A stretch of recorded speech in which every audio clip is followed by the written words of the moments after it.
ಇದು ಬ್ರಾಂಡ್ ಅಲ್ಲ, ಬ್ಯಾಡ್ ಬೆಂಗಳೂರ ಎಂಬ ಪ್ರಶ್ನೆ ಮೂಡ್ತಾ ಇದೆ. ಒಂದೇ ಮಳೆಗೆ ಈಗ ಕಳಚಿತು ಬೆಂಗಳೂರಿನ ಬ್ರಾಂಡ್ ಎಂಬ ಪಟ್ಟ. ಈಗ ಇದು ಬ್ರಾಂಡ್ ಬೆಂಗಳೂರ ಅಥವಾ ಬ್ಯಾಡ್ ಬೆಂಗಳೂರ ಅಂತ ಸಾರ್ವಜನಿಕರೇ ಪ್ರಶ್ನೆ ಮಾಡ್ತಾ ಇದ್ದಾರೆ. ಏಕೆಂತಂದ್ರೆ ಆದಂತ ಒಂದೇ ಮಳೆಗೆ ಈ ಒಂದು ಬೆಂಗಳೂರಿನ ಬ್ರಾಂಡ್ ಕಳಚಿ ಬಿದ್ದಿದೆ. ಇದು ಉದ್ಯಾನ ನಗರಿಯಲ್ಲ, ಕೊಳಕು ನಗರಿ ಆಗ್ಬಿಟ್ಟಿದೆ. ಮಳೆಗೆ ಬೆಂಗಳೂರಲ್ಲಿ ಸಾಲು ಸಾಲು ಅವಾಂತರಗಳಾಗ್ತಾ ಇದೆ. ಒಂದೇ ಮಳೆಗೆ ಹೀಗಾದ್ರೆ ಮುಂದೇನ್ ಮಾಡುತ್ತೆ ಜಿಬಿಎ? ಇದು ಬ್ರಾಂಡ್ ಅಲ್ಲ, ಬ್ಯಾಡ್ ಬೆಂಗಳೂರು ಆಗಿದೆ.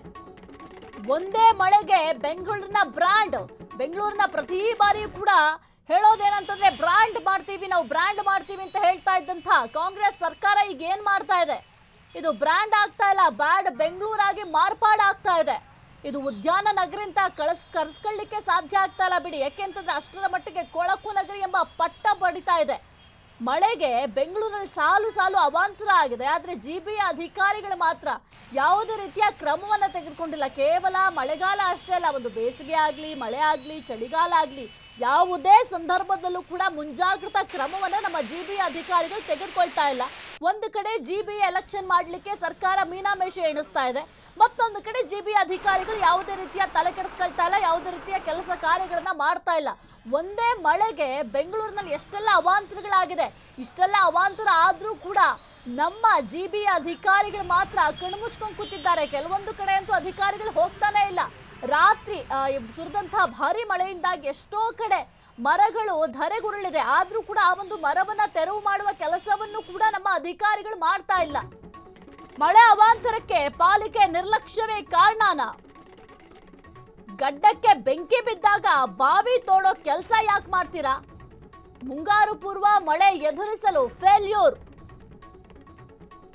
ಪ್ರತಿ ಬಾರಿ ಮಳೆ ಬಂದಾಗಲೂ ಕೂಡ ಅದೇ ಅವಾಂತರ ಆಗತ್ತೆ. ಮುನ್ನೆಚ್ಚರಿಕೆ ಕ್ರಮ ಕೈಗೊಳ್ಳದೆ ಅವಾಂತರ ಸೃಷ್ಟಿಯಾಗತ್ತೆ.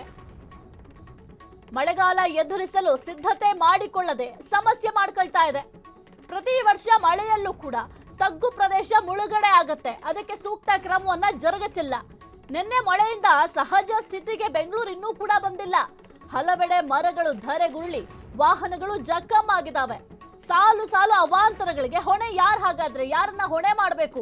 ಸರ್ಕಾರವನ್ನ ಹೊಣೆ ಮಾಡಬೇಕಾ ಅಥವಾ ಜಿಬಿಎ ಅಧಿಕಾರಿಗಳನ್ನ ಹೊಣೆ ಮಾಡಬೇಕಾ? ಇಷ್ಟೆಲ್ಲ ಅವಾಂತರಗಳಾಗಿದ್ರು ಕೂಡ ಯಾರು ಇದರ ಬಗ್ಗೆ ತಲೆ ಕೆಡಿಸ್ಕೊಳ್ತಾ ಇಲ್ಲ. ಇನ್ನು ರಸ್ತೆಗಳಲ್ಲಿ ಮರಗಳು ಹಂಗೆ ಬಿದ್ದಿದ್ದಾವೆ, ಅದನ್ನ ತೆರವು ಮಾಡೋ ಕೆಲಸ ಕೂಡ ಮಾಡ್ತಾ ಇಲ್ಲ. ಈ ಒಂದು ಮಳೆ ಪ್ರಾರಂಭ ಆಗೋದಕ್ಕಿಂತ ಮೊದಲೇ ಜಿಬಿಎ ಅಧಿಕಾರಿಗಳು ಒಂದು ಸರ್ವೆಯನ್ನ ಮಾಡಬೇಕಾಗಿತ್ತು. ಮರಗಳ ಪರಿಸ್ಥಿತಿ ಯಾವ ರೀತಿ ಇದೆ, ಇನ್ನು ಕಟ್ಟಡಗಳ ಪರಿಸ್ಥಿತಿ ಆಗಿರಬಹುದು, ಏನಾದ್ರೂ ಕಟ್ಟಡಗಳು ನೆಲಕ್ಕೆ ಉರುಳುವ ಪರಿಸ್ಥಿತಿಯಲ್ಲಿದ್ದಾವ, ಮರಗಳ ಪರಿಸ್ಥಿತಿ ಹೆಂಗಿದಾವೆ, ಇನ್ನು ಗೋಡೆಗಳ ಪರಿಸ್ಥಿತಿ ಹೆಂಗಿದಾವೆ, ಅದೆಲ್ಲದರ ಒಂದು ಸಮೀಕ್ಷೆಯನ್ನ ಮಾಡಬೇಕಾಗಿತ್ತು, ಸರ್ವೆ ಮಾಡಬೇಕಾಗಿತ್ತು. ನಮ್ಮ ಜಿಬಿಎ ಅಧಿಕಾರಿಗಳು ಮಾತ್ರ ಅದ್ಯಾವುದಕ್ಕೂ ತಲೆ ಕೆಡಿಸ್ಕೊಂಡಿಲ್ಲ. ಯಾರಿಗೆ ಏನಾದ್ರೂ ನಮಗೇನಾಗಬೇಕು ಅಂತ ಒಂದು ಕಡೆ ಸರ್ಕಾರ ಒಂದು ಸ್ವಲ್ಪ ಜಾಣ ನಡೆಯನ್ನ ಅನುಸರಿಸ್ತಾ ಇದೆ. ಯಾಕೆಂತಂದ್ರೆ ಅವರಿಗೆ ಕುರ್ಚಿ ಕಿತ್ತಾಟ ನಡೀತಾ ಇದೆ. ಇನ್ನು ಮುಖ್ಯವಾಗಿ ಶಾಸಕರಿಗೆ ಸಚಿವ ಸಂಪುಟ ಪುನರಚನೆ ಆಗಬೇಕು, ಸಚಿವ ಸ್ಥಾನ ಸಿಗಬೇಕು. ಕೇವಲ ಈ ಒಂದು ಗೊಂದಲದ ಗೂಡಾಗಿದೆ ಆಡಳಿತ ಪಕ್ಷ. ಅವರ ಪಕ್ಷದಲ್ಲಿ ಆಗ್ತಾ ಇರುವಂತಹ ಒಡಕುಗಳಾಗಿರಬಹುದು, ಗೊಂದಲಗಳನ್ನ ಸರಿ ಮಾಡ್ಕೊಳ್ಳೋದ್ರಲ್ಲೇ ಆಗ್ತಾ ಇದೆ. ಆದ್ರೆ ಜನರ ಸಮಸ್ಯೆ ಬಗ್ಗೆ ಮಾತ್ರ ತಲೆ ಕೆಡಿಸ್ಕೊಳ್ತಾ ಇಲ್ಲ. ನಿನ್ನೆ ಸುರಿದಂತಹ ಒಂದೇ ಒಂದು ಮಳೆಗೆ ಇಡೀ ಬೆಂಗಳೂರೇ ಕೊಚ್ಕೊಂಡು ಹೋಗೋ ಪರಿಸ್ಥಿತಿ ಬಂದಿದೆ. ಇನ್ನು ತಗ್ಗು ಪ್ರದೇಶದ ಮನೆಗಳಿಗೆ ನೀರು ನುಗ್ಗಿದಾವೆ. ಅಷ್ಟು ದೊಡ್ಡ ಪ್ರಮಾಣದಲ್ಲಿ ಮಳೆ ಆಗಿದೆ. 25 ವರ್ಷಗಳ ನಂತರ ದಾಖಲೆಯ ಮಳೆ ಆಗಿದೆ. ಈ ಒಂದು ಮಳೆಯನ್ನ ಫೇಸ್ ಮಾಡ್ಲಿಕ್ಕೆ ಯಾವ ರೀತಿ ಸಿದ್ಧತೆ ಮಾಡ್ಕೊಂಡಿದ್ರಿ? ಪ್ರತಿ ಬಾರಿಯೂ ಕೂಡ ಇದೇ ರೀತಿಯ ಸಮಸ್ಯೆಗಳಾಗ್ತಾ ಇದೆ. ಆದ್ರೆ ಯಾವುದೇ ರೀತಿಯ ಸಿದ್ಧತೆಗಳು ಮಾತ್ರ ಜಿಬಿಎ ಕಡೆಯಿಂದ ಆಗ್ತಾ ಇಲ್ಲ. ಮೊದಲು ಬಿಬಿಎಂಪಿ ಅಸ್ತಿತ್ವದಲ್ಲಿದ್ದಾಗಲೂ ಕೂಡ ಇದೇ ಪರಿಸ್ಥಿತಿ ಆಯಿತು. ಅದಾದ ನಂತರ ಜಿಬಿಎ ಅಸ್ತಿತ್ವದಲ್ಲಿದ್ರೂ ಕೂಡ ಇದೇ ಪರಿಸ್ಥಿತಿ ಮುಂದುವರಿತಾ ಇದೆ. ಕುರಿತು ಹೆಚ್ಚಿನ ಮಾಹಿತಿ ನೀಡ್ತಾರೆ ನಮ್ಮ ಪ್ರತಿನಿಧಿ ಮಂಜು. ಸದ್ಯಕ್ಕೆ ಇಷ್ಟೆಲ್ಲ ಅವಾಂತರಗಳಾಗ್ತಾ ಇದೆ. ಇಷ್ಟೆಲ್ಲ ಅವಾಂತರಗಳಾದ್ರೂ ಕೂಡ ನಮ್ಮ ಅಧಿಕಾರಿಗಳು ಮಾತ್ರ ಹೆಂಗೋ ಬೆಂಗಳೂರು ಕೂಲ್ ಆಗಿದೆ ಅಂತ ಗಾಢ ನಿದ್ರೆಯಿಂದ ಎಚ್ಚೆತ್ತಂತೆ ಕಾಣಿಸ್ತಾ ಇಲ್ಲ. ಯಾಕೆ ಇಷ್ಟೊಂದು ಕೇರ್ಲೆಸ್ ಮಾಡ್ತಾ ಇದ್ದಾರೆ? ಒಂದು ಕಡೆ ಸರ್ಕಾರದ ಕೇರ್ಲೆಸ್, ಮತ್ತೊಂದು ಕಡೆ ಅಧಿಕಾರಿಗಳ ಕೇರ್ಲೆಸ್. ಹೌದು ಸಾಹಿತ್ಯ. ಯಾಕಂದ್ರೆ ಬೆಂಗಳೂರು ನಗರದಲ್ಲಿ ರಾತ್ರಿ ಸುಮಾರು ಅಂದ್ರೆ ನಿನ್ನೆ 111 ಮಿಲಿಮೀಟರ್ ಅಷ್ಟು ಮಳೆ ಆಗಿತ್ತು. ಆದ್ರೂ ಕೂಡ ಜೊತೆಗೆ ಸುಮಾರು 9 ಜನರು ಕೂಡ ಡೆತ್ ಆಗಿದ್ರು. ಸೊ ಆದ್ರೂ ಕೂಡ ಸುಮಾರು ಬೆಂಗಳೂರು ನಗರದಲ್ಲಿ 170ಕ್ಕೂ ಹೆಚ್ಚು ಮರಗಳು ಧರೆಗುಳಿದಿದ್ರು.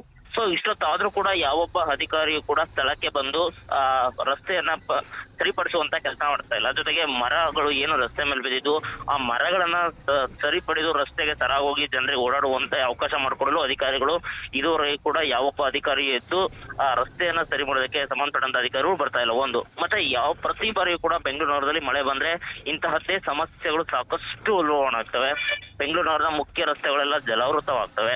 ಆದ್ರೂ ಕೂಡ ಪ್ರತಿ ಸಾರಿ ನಾವು ಮಳೆ ಬರುವಂತಹ ಮಳೆ ಮುಂಜಾಗ್ರತೆಗೆ ನಾವು ಕ್ರಮ ಕೈಗೊಂಡಿರ್ತೀವಿ, ನಾವು ಎಚ್ಚರಿಕೆಯಾಗಿರ್ತೀವಿ, ಯಾವುದೇ ಅಹಿತಕರ ಘಟನೆಗಳು ನಡೆಯದಂತೆ ನಾವು ನೋಡ್ಕೊಳ್ತೀವಿ ಅಂತ ಹೇಳ್ತಾ ಇರ್ತಾರೆ. ಪ್ರತಿ ಸಾರಿ ಕೂಡ ಮಳೆ ಬಂದ್ರೆ ಇಂತಹ ಅನಾಹುತಗಳು ಹಾಗೆ ಆಗ್ತವೆ. ಬೆಂಗಳೂರಿನ ಅಂತಾರಾಷ್ಟ್ರೀಯ ಮಟ್ಟದಲ್ಲಿ ಹರಾಜಾಗುತ್ತೆ. ಆದ್ರೂ ಕೂಡ ಯಾವೊಬ್ಬ ಅಧಿಕಾರಿಗಳಾಯ್ತು ಬೆಂಗಳೂರು ಬಗ್ಗೆ ಎಚ್ಚೆತ್ಕೊಂಡು ಈ ರೀತಿ ಮುಂಜಾಗ್ರತಾ ಕ್ರಮವಾಗಿ ಯಾವುದೇ ಅಹಿತಕರ ಘಟನೆ ನಡೆಯದಂತೆ ನಾವು ಎಚ್ಚೆತ್ಕೊಂಡು ಕೆಲಸ ಮಾಡ್ತೀವಿ ಅಂತ ಯಾವೊಬ್ಬ ಅಧಿಕಾರಿಗಳು ಮುಂದಾಗ್ತಾ ಇಲ್ಲ. ಅಷ್ಟೇ ಅಲ್ಲ, ಬೆಂಗಳೂರು ನಗರವನ್ನ ಬ್ರ್ಯಾಂಡ್ ಬೆಂಗಳೂರು ಮಾಡ್ತೀವಿ ಅಂತಾರೆ. ಬ್ರ್ಯಾಂಡ್ ಬೆಂಗಳೂರಲ್ಲ, ಇದು ಬ್ಯಾಡ್ ಬೆಂಗಳೂರು ಅಂತೇಳಿ ಬೆಂಗಳೂರು ನಗರದ ಸಾರ್ವಜನಿಕರು ಸರ್ಕಾರದ ವಿರುದ್ಧ ಸಿಬಿಐ ವಿರುದ್ಧ ಆಕ್ರೋಶವನ್ನ ಹೊರಹಾಕ್ತಿರುವಂತದ್ದು ಸಾಹಿತ್ಯ. Okay Manju, please be on hold Manju, ಒಂದು ಅಪ್ಡೇಟ್ ಇದೆ.